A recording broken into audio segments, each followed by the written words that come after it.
দিনটা সকাল থেকেই মেঘলা। দুপুরের দিকে বেশ এক পশলা বৃষ্টিও হয়ে গেল। তারপর আর বৃষ্টি নেই বটে, কিন্তু আকাশ থমথম করছে কালো মেঘে, জোলো বাতাস দিচ্ছে।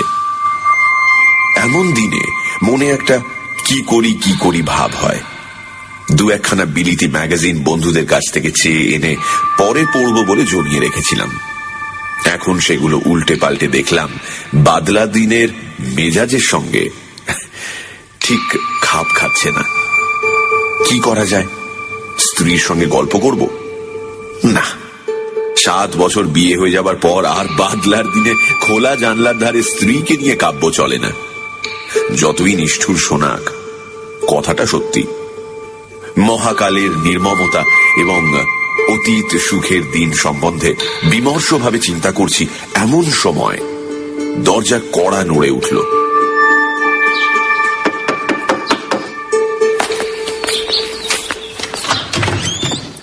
উঠে গিয়ে দরজা খুলে দেখি কিশোরী সেন।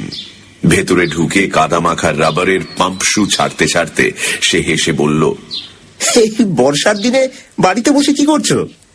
বললুম, যে অশ্ব নেই তার তৃণ সংগ্রহ করছিলুম। খুব ভালো হয়েছে তুমি এসেছো, একেবারে মিয়নো দিন, তাই না? কিশোরী বললে, শোনো, আর বসে কাজ নেই, একটা জামা টামা যা হোক কিছু গলিয়ে নাও। চলো তারানাথ জ্যোতিষীর বাড়ি ঘুরে আসি। আর কিছু না হোক, দু একটা আজব গল্প তো শোনা যাবে। এমন দিনেই তো উদ্ভট গল্প জমে।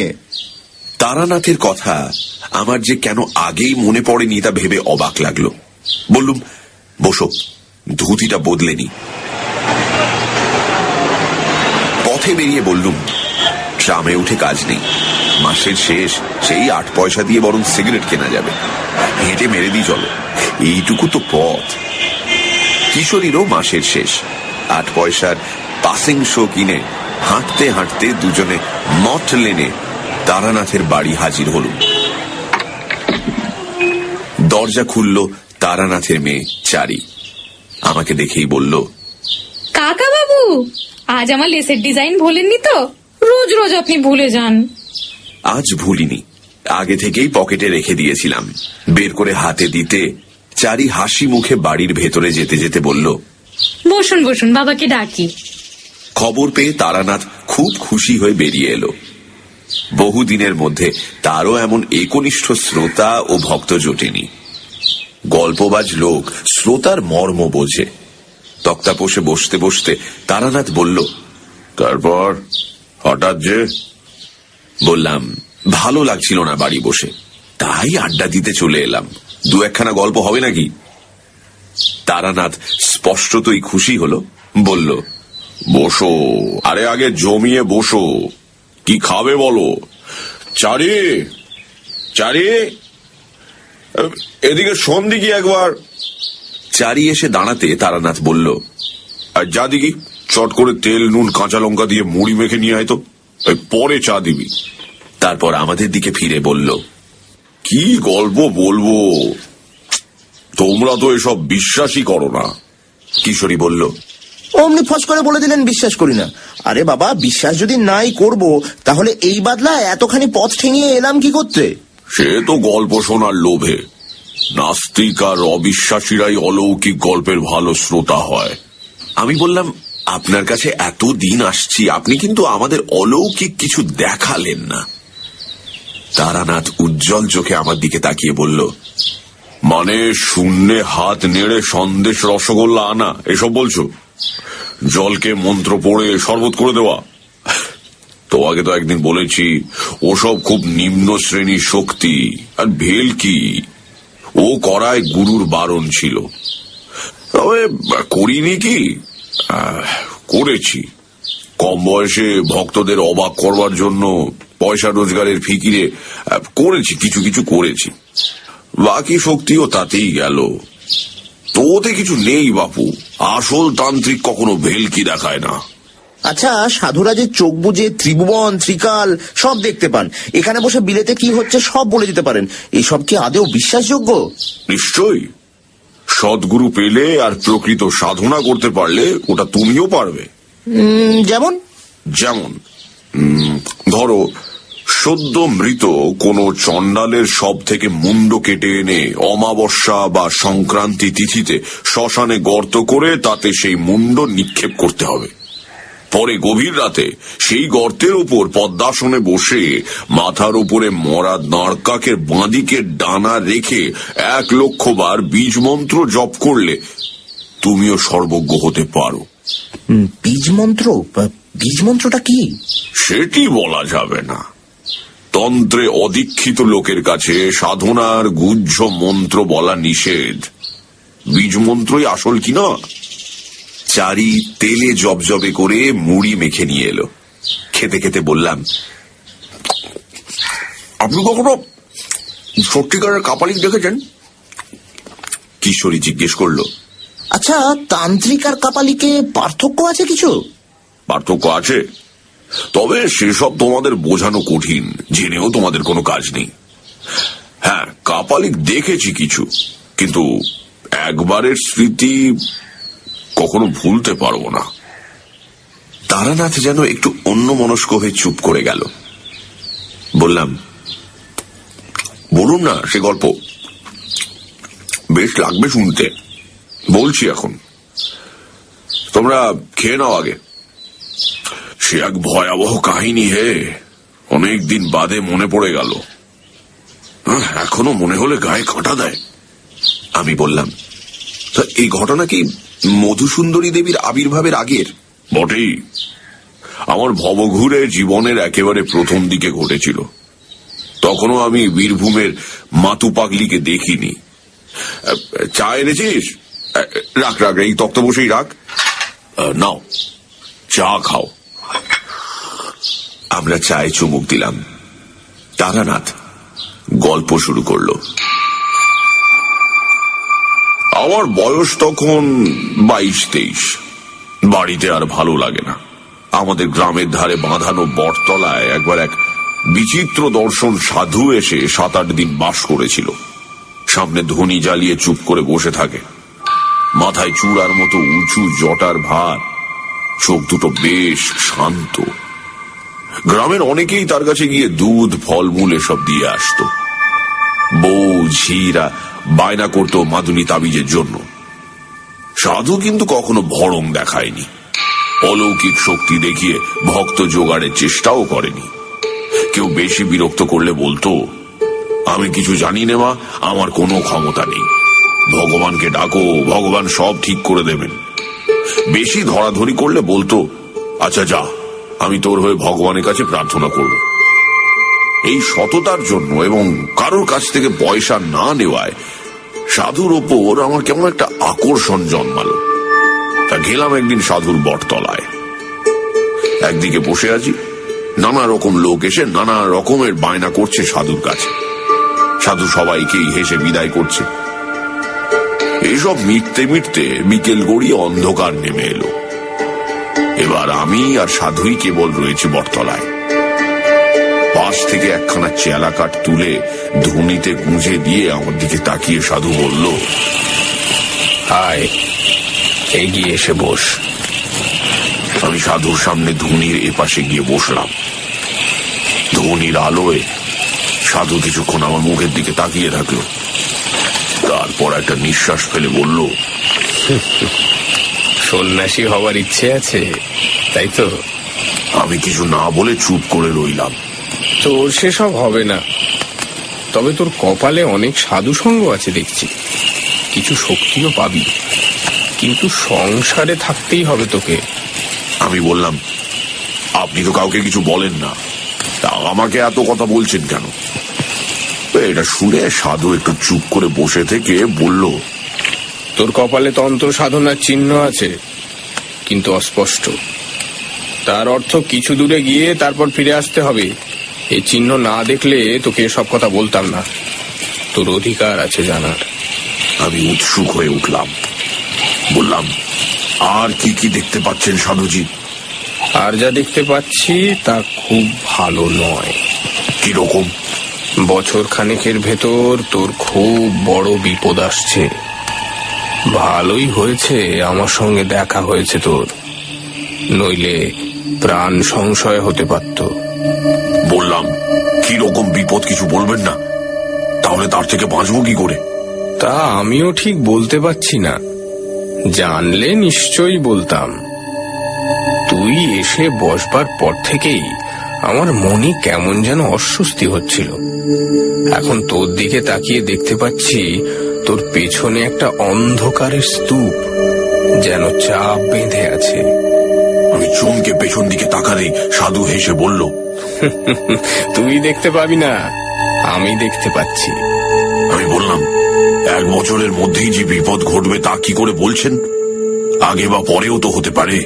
ওটা আমার অভিজ্ঞতা থেকে বলছি, বোধহয় ভুল করিনি। চুপ করে বসে রইলাম। বলা বাহুল্য, সাধুর কথা শুনে একটু গা শিরশির করছিল। কেউ যদি জানতে পারে তার পেছনে একটা অদৃশ্য চাপ বাঁধা অন্ধকার ঘুরছে, তাহলে তার ভালো লাগার কথা নয়।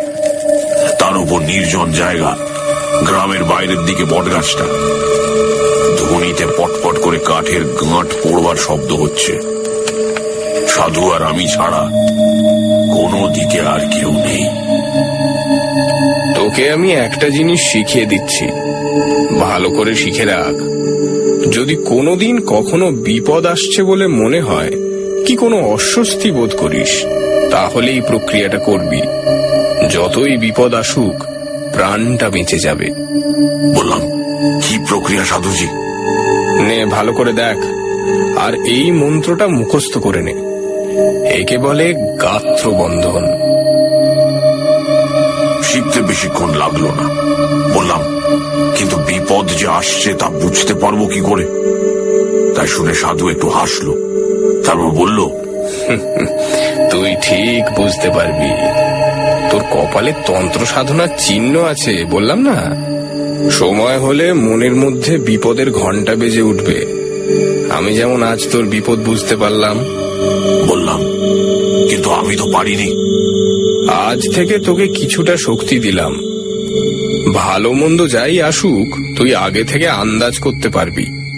আমি হাত জোর করে বললাম, আমাকে আপনার শিষ্য করে নিন, আমি দীক্ষা নেব আপনার কাছে। তা সাধু ভ্রু কুচকে বলল, ওসব হবে টবে না, আমি কাউকে শিষ্য করি না। আবদার করিস না, যা কেটে পড়। আবার কবে আপনার দেখা পাবো?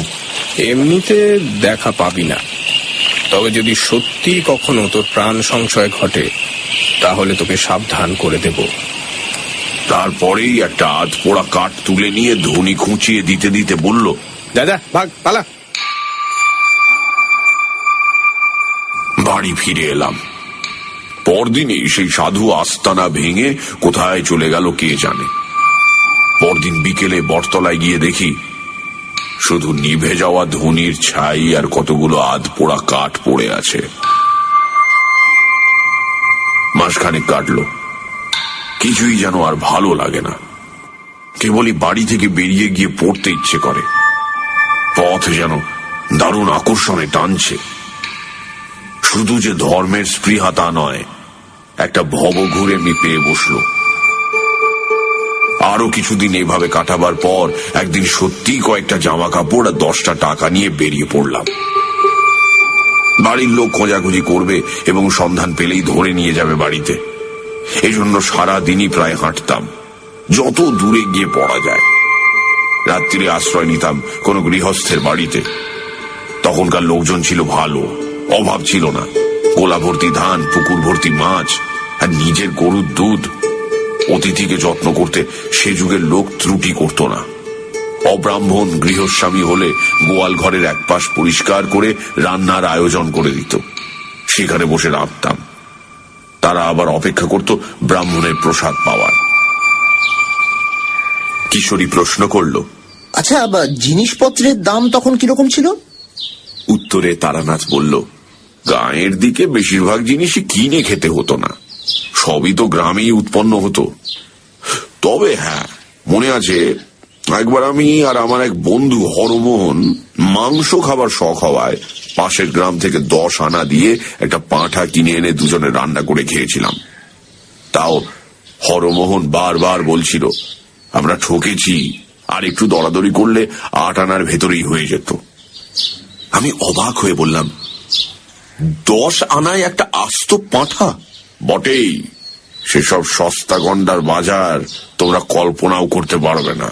মানে দুজনে মিলে গোটা পাঁঠাটা খেয়ে ফেললেন? তা পারবো না কেন? গাঁয়ের ছেলে, আমাদের খিদেও ছিল, আর অম্বলের ব্যামোতেও ভুগতাম না। আমার খাওয়ার কথা আর কি শুনছো? আমার বাবার খাইয়ে হিসেবে 10টা গাঁয়ের মধ্যে নাম ডাক ছিল।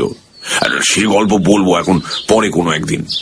কিশোরী বলল, হ্যাঁ হ্যাঁ, যে গল্প হচ্ছিল সেটাই হোক বরং। তারানাথ আবার বলতে শুরু করলো। এভাবে কিছুদিন ঘুরে বেরিয়ে বিরক্তি ধরে গেল।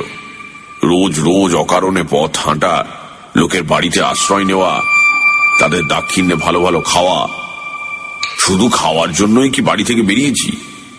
বাড়িতে কি আমার ভাতের অভাব ছিল? কিন্তু যা চাই তা পাই কই? যাই হোক, পথ হেঁটে ক্লান্ত অবস্থায় একদিন সন্ধেবেলায় গ্রামে এসে পৌঁছলাম।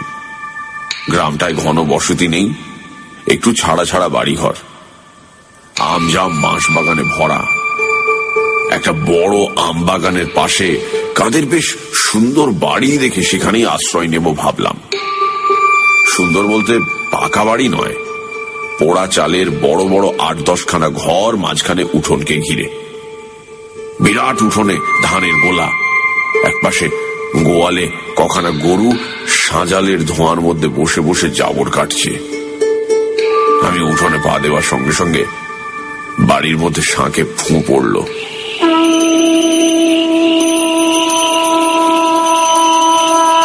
সব মিলিয়ে সম্পন্ন গৃহস্থের লক্ষণ ফুটে বেরোচ্ছে। উঠোনে দাঁড়িয়ে এদিক ওদিক তাকাচ্ছি, একজন কালো মতো মধ্যবয়স্ক লোক এগিয়ে এসে বলল, কি চাই? বললাম, আমি বিদেশি লোক, রাত্রিটা একটু থাকবার সুবিধে হবে কি? আপনারা ব্রাহ্মণ। আরে আসুন আসুন আসুন আসুন আসুন।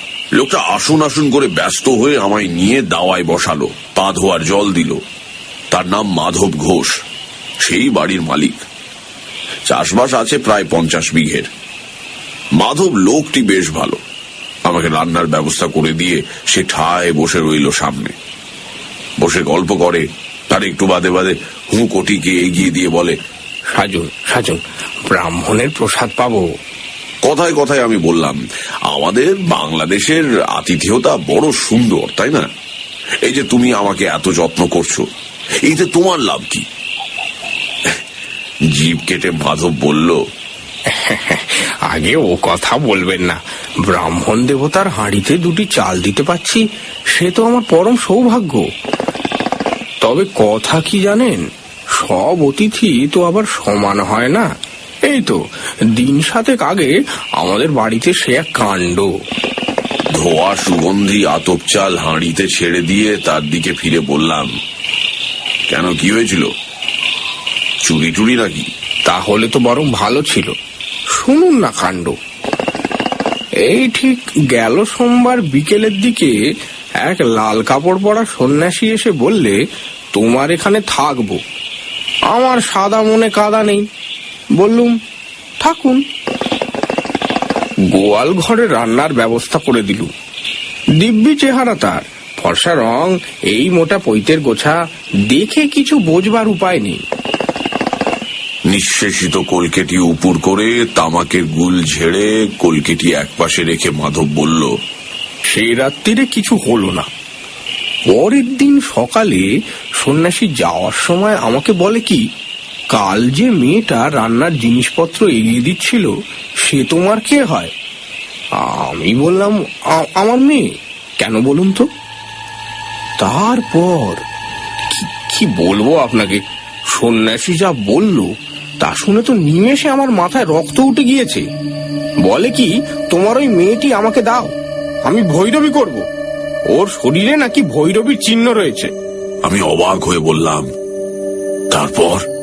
তারপর আর কি, আমার চেঁচামেচিতে পাড়ার লোক জড়ো হয়ে গেল। বললুম, ঠাকুর যাও, শুধু ব্রাহ্মণ বলে পার পেয়ে গেলে, নইলে মাধব ঘোষের মেয়ের দিকে নজর দিয়ে এই গ্রাম থেকে আর বেরোতে হতো না। সন্ন্যাসী আমার দিকে কটমট করে তাকিয়ে যাওয়ার সময় বলে গেল, কাজটা ভালো করলি না, তোর মেয়ে উদ্ধার হয়ে যেত। প্রতিফল হাতে হাতে পাবি। আমি অবাক হয়ে শুনছিলাম। বললাম, বলো কি হে, এ তো সাংঘাতিক ব্যাপার। লোকটা আর আসেনি তো? মাধব ঘোষ হেসে বলল, আর তার আসতে সাহস হবে না। সন্ন্যাসী হলেও প্রাণের মায়া তো আছে। মাধব ঘোষের যত্নের সত্যি তুলনা নেই। খাওয়া যখন প্রায় শেষ হয়ে এসেছে, একটা বড় জামবাটি ভর্তি দুধ এনে সে একটু দূরে নামিয়ে রাখলো। আমি লজ্জা পেয়ে বললাম, আবার দুধ কেন? আগে খান খান, ওইটুকু খান। ব্রাহ্মণ সেবা করলে আমার কল্যাণ হবে যে। পরের দিন সকালে উঠে আমি মাধবের কাছে বিদায় নিলাম। সে ছাড়তে চায় না কিছুতেই। আমি প্রায় জোর করে চলে এলাম বলা যায়, কারণ আগেই বলেছি আমি দুটো ভাতের জন্য পথে বের হইনি। সরল মানুষের ঘাড়ে চেপে অকারণে অন্ন ধ্বংস করতে আমার খারাপ লাগলো। এই পথে আবার কখনো এলে তার বাড়িতে আশ্রয় নেব কথা দিয়ে বেরিয়ে পড়লাম। সানডে সাসপেন্স, শুধুমাত্র radio Mirchi 98.3 FM A. It's hot. গল্পের পরবর্তী অংশ ব্রেকের পর। সানডে সাসপেন্সে আজ তারাদাস বন্দ্যোপাধ্যায়ের লেখা তারানাথ তান্ত্রিকের একটি গল্প। গ্রামের এক সাধু তারানাথকে একটা অদ্ভুত কথা বলে। এক ভয়ানক বিপদ নাকি তার জন্য অপেক্ষা করে রয়েছে। মাসখানেক পর বাড়ি থেকে বেরিয়ে পড়ে তারানাথ। নানা গ্রাম ঘুরে আশ্রয় নেয় মাধব ঘোষের বাড়িতে। তারপর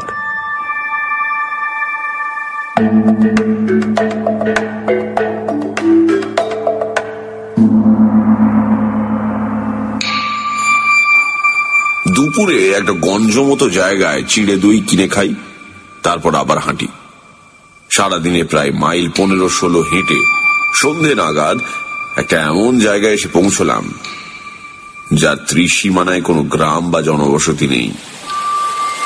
রুক্ষ প্রাণহীন প্রান্তরের মধ্যে দিয়ে একটা ছোট্ট কি নদী তীর তীর করে বয়ে চলেছে। কি করব ঠিক করতে না পেরে নদীর ধার ধরে হেঁটে এগোতে লাগলাম।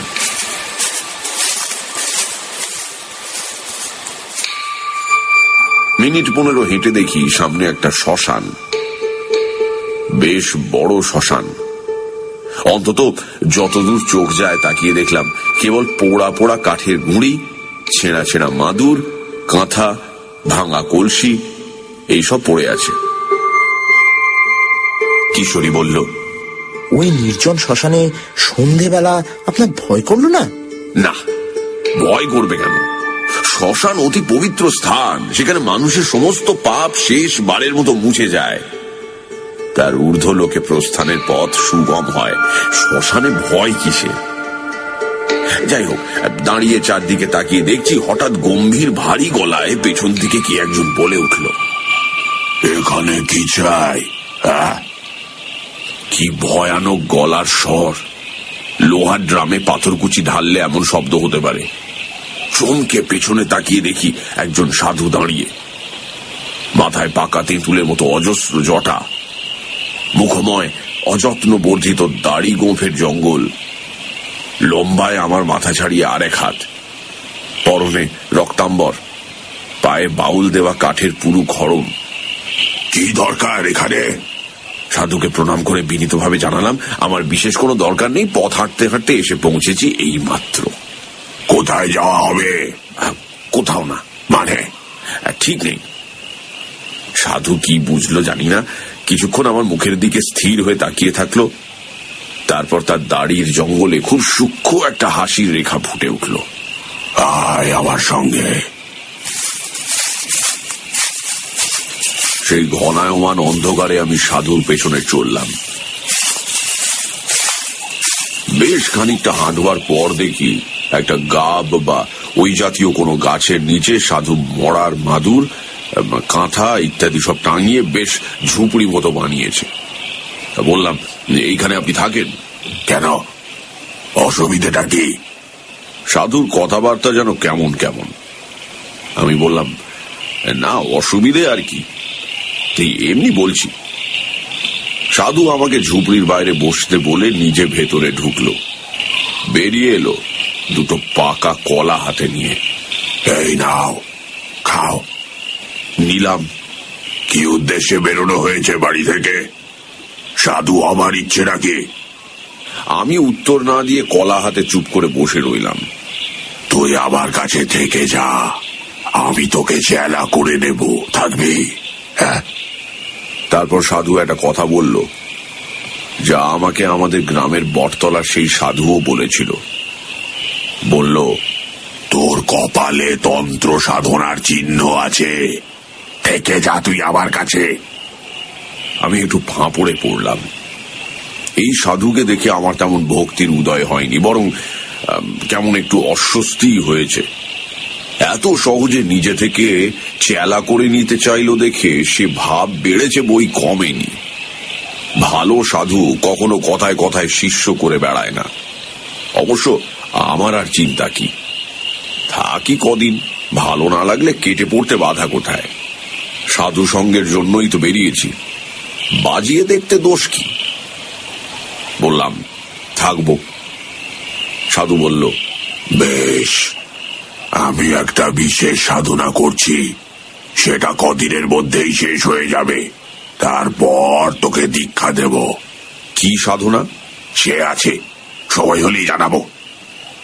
তাছাড়া তোর সাহায্য আমার দরকার হতে পারে। থেকে গেলাম সাধুর কাছে। 2-4 দিন কেটে গেল। সাধু আমাকে একলা ফেলে রেখে সারাদিন কোথায় কোথায় ঘুরে কি সব সংগ্রহ করে আনে, বোধহয় নিজের সাধনার জিনিসপত্র। রাত্রিরে বসে অনেকক্ষণ ধরে পুজো আচ্চা আর জপ টপ করে। সে সময়টা আমি একটু দূরে কাঠকুটো দিয়ে আগুন জেলে মাটির হাঁড়িতে ভাতে ভাত রান্না করি। অনেক রাত্রিরে খাওয়া হয়। ক্রমে সাধুর কাণ্ড কারখানা দেখে আমার মনে দৃঢ় বিশ্বাস হলো, এই সাধু একজন কাপালিক। একদিন একটা মরা চড়ুই পাখি কোথা থেকে ঠ্যাং ধরে ঝুলিয়ে এনে হাজির। ঝোপড়ি থেকে ছুরি এনে চড়ুইটার পেট চিরে নাড়ি ভুড়ি বের করলো সাধু। তারপর কি একটা জিনিস আমাকে না দেখিয়ে টুক করে ভরে দিল পাখিটার পেটে। আবার ঝুপড়িতে ঢুকে 2খানা একই মাপের মাটির সরা এনে একটাই মরা পাখিটা রেখে অন্যটা দিয়ে চাপা দিয়ে দিল। তারপর একটু আটা মেখে সেই আটা দিয়ে 2টো সরাই মুখে মুখে জুড়ে দিল। আমি অবাক হয়ে বললাম, এই দিয়ে কি হবে? কাজ আছে। তারপর আমার হাতে মুখ বন্ধ সরাটা দিয়ে বলল, আগুনে পোড়াও তো এটা, 1 ঘন্টা ধরে পোড়াবে, এইভাবে 3 দিন 1 ঘন্টা করে পোড়াবে। নাও। রান্না হয়ে গিয়েছিল, কিন্তু আগুন তখনও জ্বলছে। আমি কথা না বলে সরাটা সাধুর কাছ থেকে নিয়ে আগুনে রেখে দিলাম। সাধু বলল, দ্রব্যগুণ, বুঝলে? দ্রব্যগুণ একটা বিরাট জিনিস, তুমি মানো? বললাম, নিজে প্রত্যক্ষ দেখিনি কখনো। গাছপালা থেকে ওষুধ তৈরি হয় দেখেছি, খেলে অসুখ সেরে যায় তাও দেখেছি, কিন্তু যেসব কথা শুনতে পাওয়া যায়, যেমন বশীকরণ, স্তম্ভন, সেসব দেখিনি। বশীকরণ? ও আবার একটা কঠিন কিছু নাকি? ওর অনেক রকম উপায় আছে। বেশি জটিল প্রক্রিয়া যাবার দরকার কি, একটা সোজা উপায় শিখিয়ে দিই, শোনো। চেষ্টা করলে তুমিও পারবে। আগে কি? যে কোনো মাসের অমাবস্যা তিথিতে যদি দুপুরবেলা ঘূর্ণিঝড় ওঠে কিংবা জোরালো হাওয়া দেয়, তাহলে সেই হাওয়ায় উড়ে যাওয়া কোনো শুকনো গাছের পাতা একটা মন্ত্র বলতে বলতে বাঁ হাতে ধরে ফেলতে হবে। সেই পাতা গুঁড়ো করে পান বা দুধ বা যা হোক কিছুর সঙ্গে খাইয়ে দিতে পারলে সেই লোক কুকুরের মতো তোমার পায়ে পায়ে ঘুরবে। আছে আমার কাছে, দেখবে। হ্যাঁ। সাধু ঝুপড়ি থেকে একটা শুকনো অশ্বত্থ পাতা হাতে করে বেরিয়ে এলো। বলল, ভাদ্র মাসের অমাবস্যায় ধরেছিলাম, থাকো আমার কাছে, এর গুণ দেখিয়ে দেব। দিন দুয়েক আগে সাধু একটা বেশ মোটা নিমের ডাল নিয়ে এসেছিল। একদিন সকালে দেখি বসে বসে ছুরি আর দা দিয়ে কেটে তার থেকে একটা পুতুল বানাচ্ছে। নাক, মুখ, চোখ সব শুদ্ধ একটা মানুষের মূর্তি। এদিনও অবাক হয়ে জিজ্ঞাসা করলাম, এ দিয়ে কি হবে? এদিনও সাধু রহস্যময় হেসে বলল, কাজ আছে। তখনও আমি সাধুর আসল উদ্দেশ্য কিছুই বুঝতে পারিনি। বুঝতে পারলে আর এক মুহূর্ত সেখানে থাকতাম না। আরো 3-4 দিন কাটলো। একদিন বিকেলে আমি রান্নার জন্য কাঠকুটো এক জায়গায় জড়ো করছি, সাধু এসে কাছে বসলো। বলল, তুমি প্রকৃতির সংহার শক্তিতে বিশ্বাস করো? বললাম, আগে ঠিক বুঝতে পারলাম না। প্রকৃতির অনেক রকম শক্তি আছে। যেমন প্রকৃতি আমাদের শস্য দান করে, বাতাস দান করে, বৃষ্টি দান করে, এগুলিতে আমাদের প্রাণ বাঁচে। এগুলি শুভ শক্তি। আবার মহামারী, দুর্ভিক্ষ, বন্যা, যুদ্ধ এগুলি হলো সংহারক শক্তি। এছাড়াও নানা ধরনের অদৃশ্য অদ্ভুত মারক শক্তি আছে। সাধনার দ্বারা তাদের জাগ্রত করা যায়। যেমন বেতাল জাগানো। বেতাল বেতাল হচ্ছে এক ধরনের ক্রূর ও নিষ্ঠুর অপশক্তি। তার মারক ক্ষমতাও অমোঘ। একবার জাগ্রত হলে কাজ শেষ না করা অবধি তার নিদ্রা নেই। আমার গা শিরশির করছিল। বললাম, আর যদি কাজ শেষ না করতে পারে, যদি বাধা পায়? সন্ন্যাসীর চোখ জ্বলে উঠল। বলল, বেতালকে বাধা দেওয়া খুব কঠিন, প্রায় অসম্ভব। কিন্তু বাধা পেলে সে ফিরে এসে যে তাকে জাগিয়েছে তাকেই হত্যা করে। এসব আগুন নিয়ে খেলা। সাধু একটু চুপ করে থেকে বলল, আজ রাত্রে তোমাকে বেতাল জাগানোর পদ্ধতি দেখাবো। তুমি ভয় পাবে না তো? প্রথমে ভাবলাম বলি, হ্যাঁ। তারপর জিনিসপত্র পোটলা করে পালাই। কিন্তু কেমন একটা আকর্ষণ হলো। বললাম, না। আপনি কি এরই সাধনা করছিলেন? সন্ন্যাসী হেসে বলল, তাই, ঠিক তাই। সেদিন রাত্রি যখন গভীর, সাধু তার ক্রিয়াকর্ম শুরু করল। জবা ফুলের মালা, রক্তচন্দন এসব আগে থেকেই জোগাড় করা ছিল। সাধু সেই নিম কাঠের পুতুলটা এনে তাতে বেশ করে তেল সিঁদুর মাখালো। তারপর সেটাকে কোমর অবধি পুঁতলো মাটিতে। তার চারিদিকে বেড়ার মতো করে মাটিতে রেখে দিল একটা জবা ফুলের মালা। পদ্মাসনে বসে বিড়বিড় করে কি মন্ত্র পড়তে পড়তে পুতুলটায় চন্দনে ছিটে দিতে লাগলো।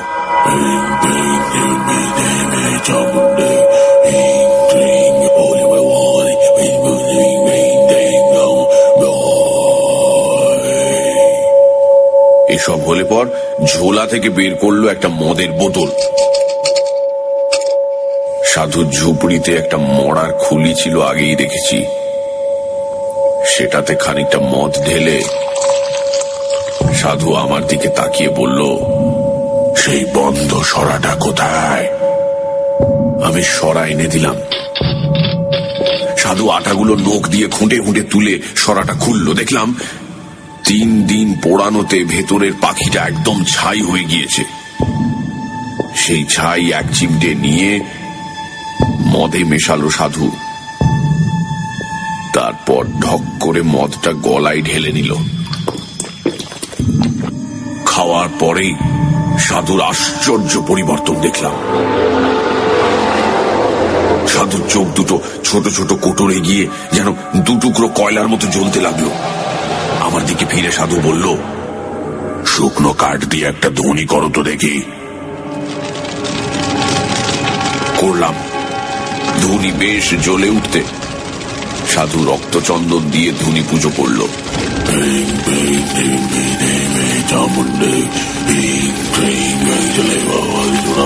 তারপর তামার কোষায় গাওয়া ঘি, একটা জবা ফুল, আরো কিসব যেন মিশিয়ে মন্ত্র পড়ে আগুনে আহুতি দিল।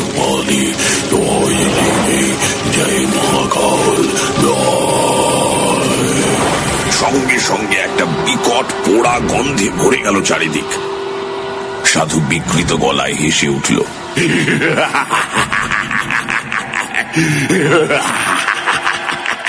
আর আমার মনে হলো সেই ধোঁয়ার অন্ধকারের ভেতরের ধুনির মধ্যে থেকে একটা যেন জমাট অন্ধকার দিয়ে তৈরি মূর্তি উঠে বাতাসে ভর করে ভেসে কোথায় মিলিয়ে গেল।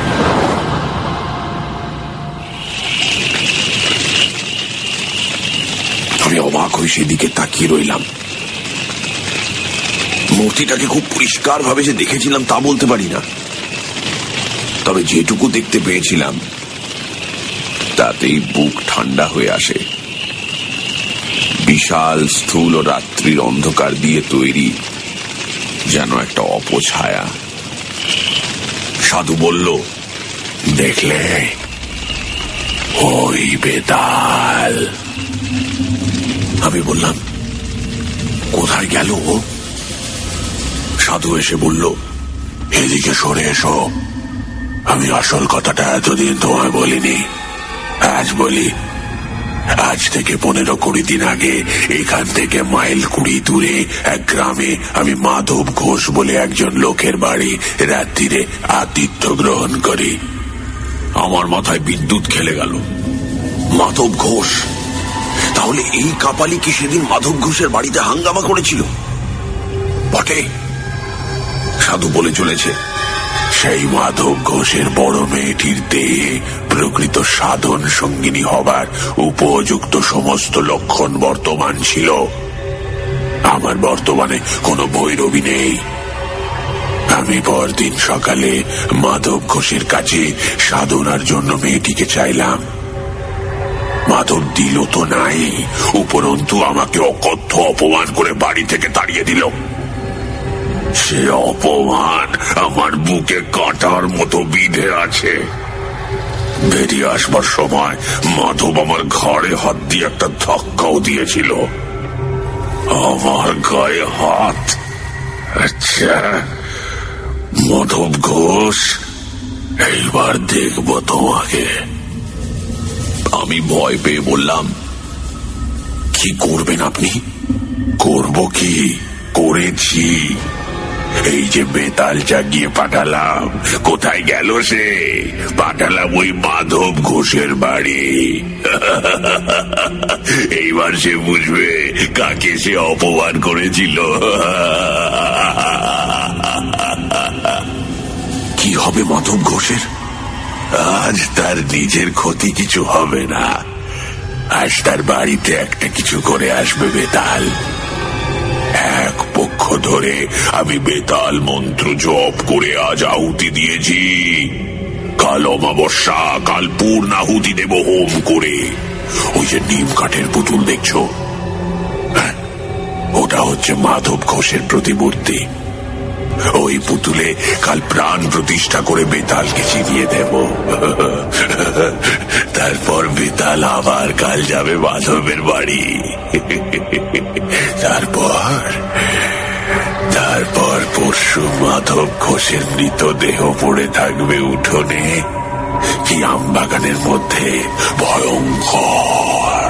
ভয়ঙ্কর বিভৎস অপমৃত্যু। কেউ কিচ্ছুটি টের পাবে না কোথা দিয়ে কি হলো। সাধুর মুখখানা এখন আমার কাছে নেকড়ে বাঘের মতো লাগছিল। আমি আর সহ্য না করতে পেরে বললাম, কিন্তু এ আপনি অন্যায় করছেন, এ ঠিক নয়। সাধুর চোখ আবার ধক করে জ্বলে উঠল। পৈশাচিক ক্রোধে মুখ বিকৃত করে সে আমার দিকে তাকিয়ে বলল, কি বলতে চাস তুই? আমি অন্যায় করছি? আমার যেন কেমন সাহস এসে গেল। বললাম, নিশ্চয়ই অন্যায়। আপনি এই কুকর্মে লিপ্ত আছেন জানলে আমি একদিনও থাকতাম না এখানে। প্রতিহিংসা সাধনের জন্য নরহত্যা মহা অধর্ম। মূর্খ, কাপালিকের পক্ষে প্রতিহিংসা সাধন অধর্ম নয়, তুই তার কি বুঝবি? থামুন, আপনার মতো নরকের কীটের কাছে আর নয়। আমি চললাম, আপনি থাকুন আপনার কুৎসিত সাধনা নিয়ে। হন হন করে হেঁটে সেই রাত্রিরেই রওনা দিলাম শ্মশান থেকে। পেছনে সাধু ডেকে বলল, যাচ্ছিস যা, কিন্তু শুনে যা, আজ পর্যন্ত কেউ আমাকে অপমান করে বেশি দিন পৃথিবীর আলো দেখেনি, মনে রাখিস। অনেক দূর চলে এসেছি, তখনও পেছন থেকে রাত্রিরের নির্জনতা ভেদ করে সাধু উন্মাদের মতো হাসি শুনতে পাচ্ছিলাম।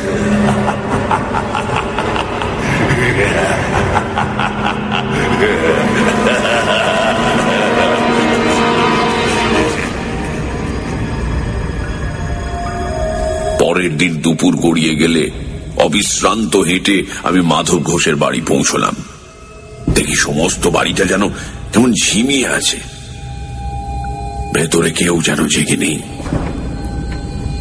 আমার বুকটা ছ্যাদ করে উঠল।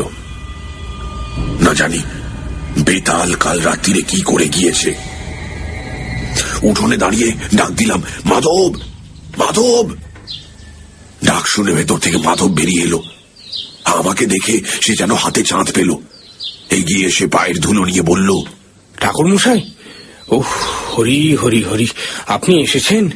আমি যেন একটু বল পেলাম, ভগবান পাঠিয়েছেন আপনাকে। হরি হরি হরি হরি হরি। দেখলাম মাধবের চোখ বসে গিয়েছে, মুখ শুকনো। জিজ্ঞেস করলাম, কি হয়েছে? কোনো বিপদ আপদ হয়নি তো? আর বিপদ, গতকাল রাত্রিরে আমার 2খানা গাই গরু মরে গেল ঠাকুর মশাই। সে কি, গরু মারা গেল কি করে? তা কি করে বলি বলুন দেখিনি ঠাকুর মশাই, মানে আশ্চর্য ব্যাপার। তখন অনেক রাত, বুঝলেন, হঠাৎ গোয়ালে কেমন একটা যেন শব্দ শুনলাম। মনে হলো গরুগুলো যেন ভয় পেয়ে ছটফট ছটফট করছে। উঠে বাইরে যাওয়ার আগেই মুংলি গাইটা চিৎকার করে উঠল। গোয়ালে গিয়ে দেখি রাঙি আর মুংলি দুটোই মাটিতে শুয়ে ছটফট করছে। কি হলো কে জানে। তক্ষুনি, বুঝলেন, তক্ষুনি লোক পাঠালাম পাশের গাঁয়ে গোবর্দির জন্য। সে এলো বটে, কিন্তু কিছুই বুঝতে পারল না। আজ সকালে দুটো গরুই মারা গেল। মাধবের চোখ দিয়ে জল পড়তে লাগলো। বলল, আর সকাল থেকে আবার মেয়েটার জ্বর, গা যেন পুড়ে যাচ্ছে। এসব তো ভালো কথা নয় ঠাকুর মশাই। আপনি এলেন ভালোই হলো। ব্রাহ্মণ মানুষ, ভিটে বাস করলে আমার ভয় কেটে যাবে। বুঝলাম সবই, কিন্তু আমার কি করার আছে কিছুই বুঝতে পারলাম না। আমি থাকলে যদি মাধব শান্তি পায় তাহলে থাকতে পারি, এই মাত্র। একটু পরেই একটা অদ্ভুত ঘটনা ঘটল। তখন বিকেল বেশ গাঢ় হয়ে এসেছে। মাধব ঘোষ বেশ করে ফলারের আয়োজন করে দিয়েছিল। ফলার করে আমার একটু বাগানে যাওয়ার প্রয়োজন হয়ে পড়ল। মাধবের কাছ থেকে গাড়ু চেয়ে বাগান সারলাম। গাড়ু হাতে ফিরছি, হঠাৎ মনের মধ্যে কেমন যেন একটা অনুভূতি জেগে উঠল। ঠিক কি রকম তা বোঝাতে পারবো না, যেন আমার খুব বড় একটা বিপদ আসছে, আর খুব কাছে এসে গিয়েছে সেই বিপদ। ভয়ের একটা বিচিত্র অনুভূতি বুকের মধ্যে ঠেলে উঠল। সেই অন্ধকার নির্জন আমবাগানে দাঁড়িয়ে হঠাৎই আমার বুক যেন হিম হয়ে গেল। কেন এরকম হচ্ছে আমার? তাড়াতাড়ি বেরবার জন্য এগোতে গিয়ে মনে হলো কয়েক হাত দূরে একটা আম গাছের গুঁড়ির পাশে কে যেন চুপ করে দাঁড়িয়ে আছে। আরেকটু হলে বোধহয় ভয় পেয়ে চিৎকার করে উঠতাম, কিন্তু ততক্ষণে যে দাঁড়িয়ে আছে তাকে আমি চিনতে পেরেছি। আমাদের গাঁয়ের বটতলার সেই সৌম্য মূর্তি সাধু, যিনি বলেছিলেন আমার বিপদ ঘনিয়ে এলেই আমাকে উনি দেখা দেবেন। তাহলে কি সত্যি আমার আজ সেই বিপদের দিন এসেছে? দূর থেকেই আমি সাধু বাবাকে প্রণাম করলাম। সাধু হেসে হাত তুলে আশীর্বাদ করলেন। তারপর হঠাৎ কোথায় সাধু, কোথায় কি, কেউ নেই কোথাও। আমি একা অন্ধকারে গাঢ় হাতে দাঁড়িয়ে। ফিরে এসে মাধব ঘোষকে ডাকলাম, বললাম, দেখো, আজ তোমার আমার দুজনেরই খুব বিপদ। আর কি বিপদ তা আমি তোমাকে বলবো না, তোমার জেনেও কাজ নেই। মোট কথা, আজ আর তুমি বা তোমার বাড়ির কেউ বাড়ির চৌহদ্দির বাইরে পা দেবে না। চুপ করে বাড়িতে বসে ভগবানের নাম করো। আর আমাকে এক ঘটি জল এনে দাও তো। মাধবের মুখ শুকিয়ে আরো ছোট হয়ে গেল। দৌড়ে এক ঘটি জল নিয়ে এলো সে। আমি সাধুর দেওয়া গাত্রবন্ধনের মন্ত্র দিয়ে জলটা শোধন করে বাড়ির চারদিক ঘুরে ওই ছিটিয়ে গন্ডি কেটে দিলাম। জয় মহাকালী, জয় মহাকালী, জাগ্রত শাশ্বত, জয় মহাকালী, জয় মহাকালী, জয় মহাকালী, জয় মহাকালী। আমি বুঝতে পেরেছিলাম বিপদ শুধু আমার আর মাধবের। কাপালিক আমাকেও ছাড়বে না। আজ অমাবস্যা, আজই সে আমাদের দুজনকে বেতাল পাঠিয়ে শেষ করবে। অন্যরা হয়তো নিরাপদ, তবু সাবধানের মার নেই জেনে সারা বাড়ির চারদিকেই গন্ডি দিয়ে দিলাম। রাত্রিরে খাওয়া হলে আমি মাধবকে ডেকে বললাম, তবে আমি আজ এক ঘরে থাকবো। বাড়ির সবাই শুয়েছে? আগে হ্যাঁ ঠাকুর মশাই। বেশ, এসো আমার সঙ্গে। ঘরে গিয়ে আমি মাধবকে বললাম, ওই ঘটি থেকে খানিকটা জল ঢালো মাটিতে। এই যে খাটের পায়ের কাছে, এইখানটা ঢালো, এখানটা। আচ্ছা, এবার ডান পায়ের বুড়ো আঙুল দিয়ে ওই জল থেকে রেখা টেনে খাটের চারদিকে একটা জলের গন্ডি কাটো তো। তাও শুরু করো। আমি তোমার সঙ্গে মন্ত্র পড়তে পড়তে ঘুরছি। তুমি গৃহস্বামী, তোমাকেই করতে হবে, নইলে আমি করে দিতাম। জয় মহাকালী, জয় মহাকালী, জাগ্রত শাশ্বত, জয় মহাকালী, জয় মহাকালী।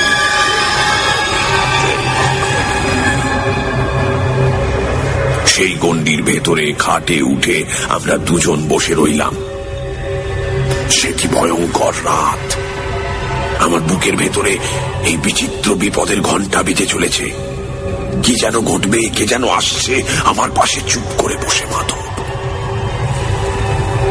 ঠিক মাঝরাত পেরিয়ে যাবার পর হঠাৎ যেন এক ঝলক হাওয়ায় বাইরের আম বাগান কেঁপে উঠল। ঝড়ের সময় নয়, কিচ্ছু নয়, হাওয়া এলো কোথা থেকে? ক্রমে সেই হাওয়া বেড়ে রীতিমতো ঝড়ে পরিণত হলো।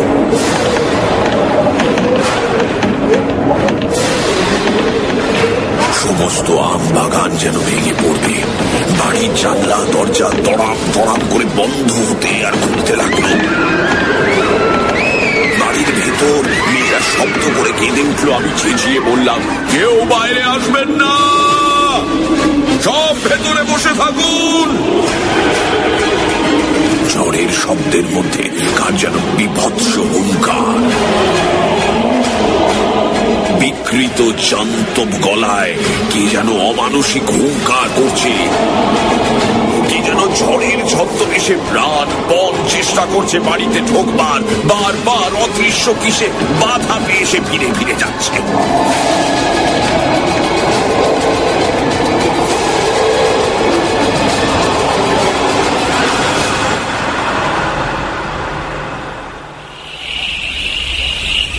খানিকক্ষণ এরকম চলার পর হঠাৎ ঝড়টা যেন এক মুহূর্তে থেমে গেল। আবার শান্ত আমবাগান, মৃদু হাওয়ায় বাড়ির কলা গাছের পাতা নড়ছে।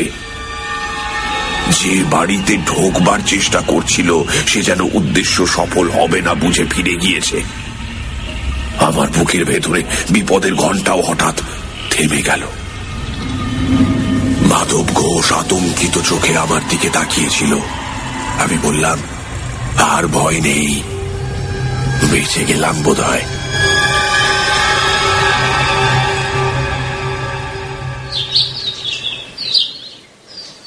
সেদিন রাত্রিটা আমরা খাটেই বসে রইলাম। পরের দিন সকালেই খবর পেলাম মাধবের মেয়ের জ্বর নেমে গেছে। আমি সকালেই বিদায় চেয়েছিলাম, মাধব ঘোষ কিছুতেই ছাড়লো না, খালি বলে, আপনার দয়াতেই রক্ষা পেলাম। বেঁধে রাখতে পারবো না জানি, তবু এই বেলাটা থেকেই যেতে হবে। থেকে ভালোই করেছিলাম, নইলে ঘটনার শেষটুকু জানতে পারতাম না। বিকেলে মাধবের কাছ থেকে বিদায় নিয়ে বেরিয়ে প্রায় মাইল খানেক চলে এসেছি। দেখি ঘোড়ায় চড়ে এক দারোগা বাবু কোথায় যেন চলেছেন, পেছনে দুজন পাগড়িওয়ালা সেপাই।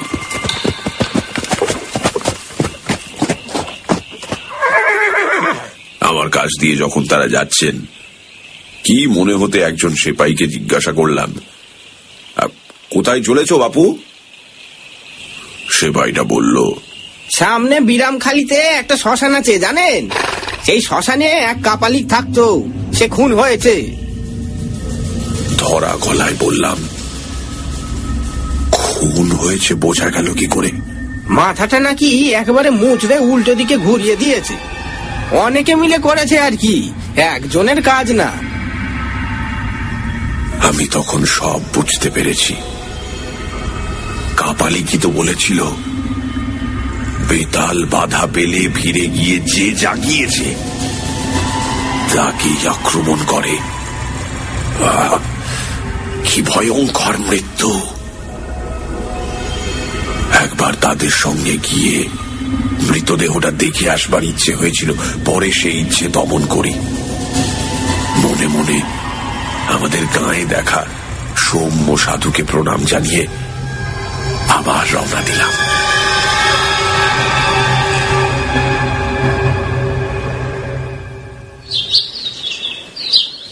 গল্প শেষ করে তারানাথ বলল, কিরকম শুনলে? আমরা বললাম, ভালোই। পথে বেরিয়ে কিশোরীকে বললাম, বিশ্বাস হলো? সে কথার জবাব না দিয়ে কিশোরী হেসে বলল,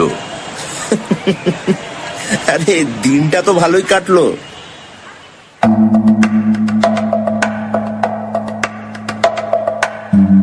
শুনছিলেন তারানাথ তান্ত্রিকের গল্প। রচনা তারাদাস বন্দ্যোপাধ্যায়। গল্পের কথক